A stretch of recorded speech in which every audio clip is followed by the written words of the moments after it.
Halo semuanya, kembali lagi bersama saya Nurianto. Kali ini saya mau menjelaskan tentang contoh perbuatan baik dan perbuatan buruk. Oke, saya langsung ke intinya saja ya. Contoh perbuatan baik itu ada banyak. Saya sebutkan cuma beberapa saja. Yang pertama itu bersikap jujur dalam keadaan apapun. Yang kedua, berdana. Berdana itu salah satu contoh perbuatan baik ya, karena berbagi. Yang ketiga itu berbakti kepada orang tua. Yang keempat, sering menolong. Yang kelima, mendengarkan dhamma. Dan yang terakhir, menyayangi makhluk hidup dan orang lain. Oke, sekarang manfaat. Manfaat tadi yang pertama itu bersikap jujur dalam keadaan apapun. Manfaatnya adalah mudah mendapat kepercayaan orang lain. Itu paling penting. Yang kedua itu mudah menemukan kebahagiaan hidup. Yang ketiga, lebih percaya diri.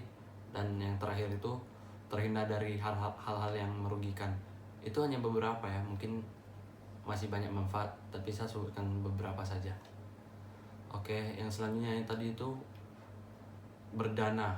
Manfaat berdana adalah dapat menjauhi kesirikan atau kecemburuan dan mendapatkan penghormatan dari orang lain.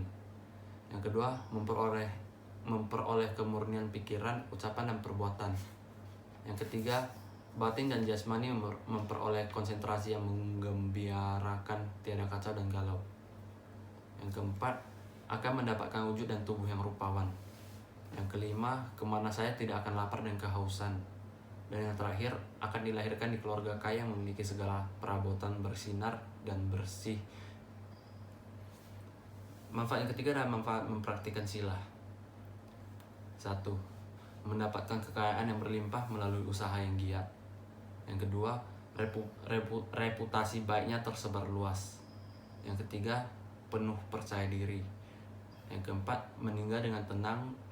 Dan yang kelima adalah setelah meninggal terlahir di alam yang baik, atau biasa disebut alam surga. Contoh yang kali ini contoh perbuatan buruk.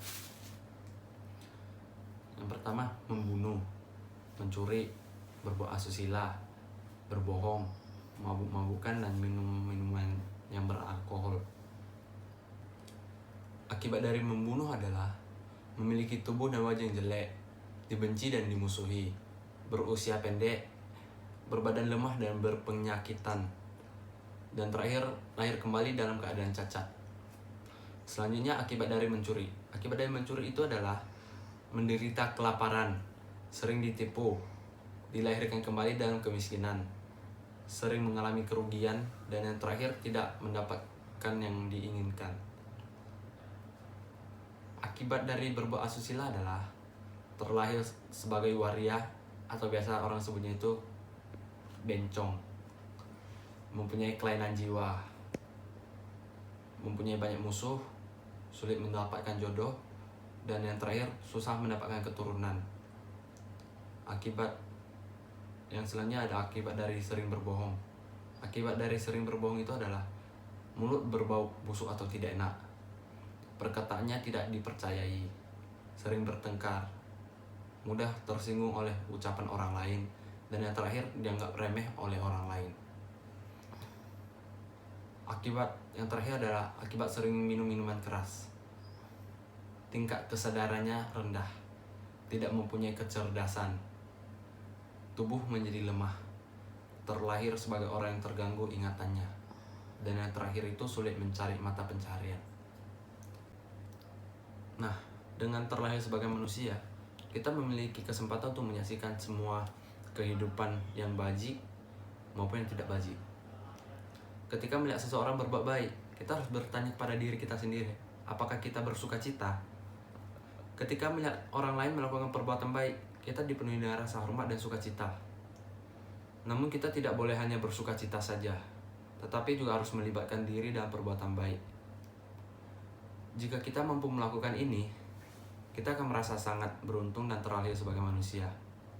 Ketika kita melihat orang lain melakukan perbuatan baik, kita dipenuhi dengan sukacita, memuji mereka dengan sukarela, bergabung bersama mereka, membantu makhluk yang menderita.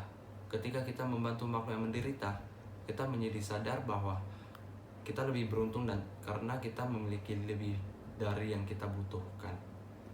Kita memiliki kekuatan untuk membantu orang lain dalam memenuhi kebutuhan mereka. Kita juga bisa mengatasi kesulitan mereka.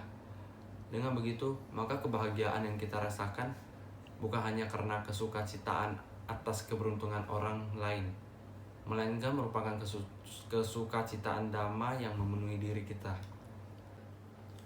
Oke, sekian dari saya, Janurianto Rifado. Maaf bila ada kesalahan. Sekian dan namo buddhaya.